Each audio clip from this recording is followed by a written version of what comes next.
میں اس وقت میساچوسیٹس کے گھنے جنگلات میں سفر کر رہا تھا۔ یہ وہی علاقے تھے جہاں صدیوں پہلے ویمپینوگ کے لوگ رہا کرتے تھے۔ ویمپینوگ میں ایک پرانی روایت کے بارے میں سننے میں آیا تھا، ایک ایسی مخلوق جس کا ذکر اکثر مقامی کہانیوں میں ملتا ہے۔ شام ڈھل رہی تھی، جنگل کے درخت اتنے گھنے تھے کہ سورج کی آخری روشنی بھی زمین تک مشکل سے پہنچ رہی تھی۔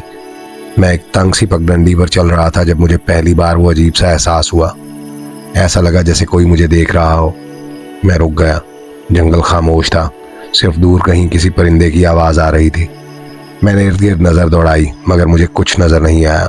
پھر اچانک مجھے اپنے دائیں طرف جھاڑیوں میں ہلکی سی حرکت سنائی دی۔ میں نے سوچا شاید کوئی خرگوش یا ہرن ہوگا، لیکن جب میں نے غور سے دیکھا تو مجھے ایک چھوٹا سا سایہ نظر آیا۔ وہ درختوں کے درمیان بہت تیزی سے حرکت کر رہا تھا۔ پہلے مجھے لگا شاید کوئی بچہ ہے، مگر جنگل کے اس حصے میں کوئی انسان نہیں ہونا چاہیے تھا۔ وہ سایہ چند لمحوں کے لیے رکا اور پھر اچانک ایک درخت کے پیچھے غائب ہو گیا۔ میں آہستہ آہستہ اس طرف بڑھا۔ جنگل میں عجیب سی خاموشی پھیل گئی تھی۔ اسی لمحے مجھے ایک پرانی بات یاد آئی جو میں نے مقامی لوگوں سے سنی تھی۔ وہ کہتے تھے کہ ان جنگلات میں ایک چھوٹی سی مخلوق رہتی ہے، قد میں چھوٹی مگر شرارت اور چالاکی میں خطرناک۔ وہ اسے پکوجی کہتے تھے اور کہتے تھے کہ اگر کبھی جنگلات میں تمہیں لگے کہ کوئی تمہیں دیکھ رہا ہے تو ہو سکتا ہے وہ واقعی تمہیں دیکھ رہا ہو۔ میں چند لمحے وہیں کھڑا رہا۔ جنگل اتنا خاموش تھا کہ مجھے اپنی سانسوں کی آواز تک سنائی دے رہی تھی۔ میں نے خود کو سمجھایا کہ شاید یہ صرف میرا وہم ہے، لیکن پھر وہ آواز دوبارہ آئی، اس بار بائیں طرف سے۔ جھاڑیوں میں ہلکی سی سرسراہٹ ہوئی، جیسے کوئی چھوٹی سی چیز تیزی سے حرکت کر رہی ہو۔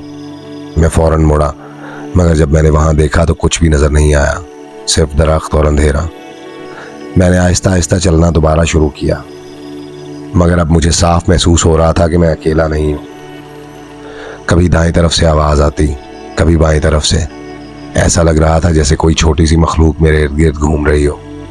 اچانک سامنے ایک گرا ہوا درخت نظر آیا۔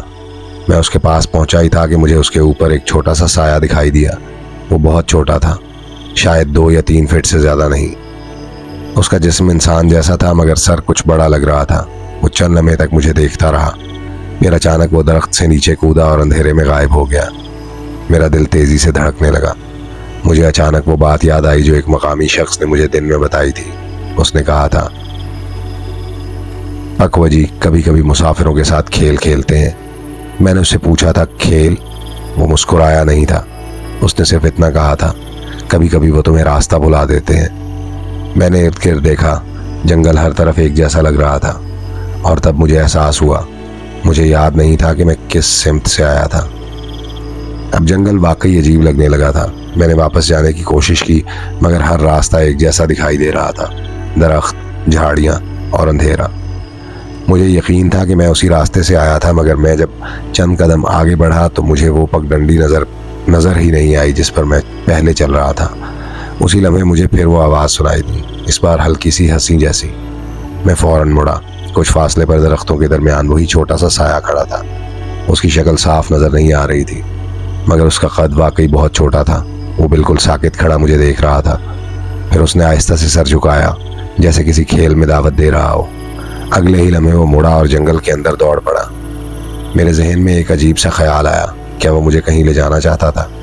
میں چند قدم اس کے پیچھے بڑھا، مگر اچانک مجھے وہ بات یاد آئی جو مقامی لوگ بار بار کہتے تھے، تم اگر جنگل میں کبھی پکوجی تمہیں راستہ دکھانے لگے تو اس کے پیچھے مت جانا۔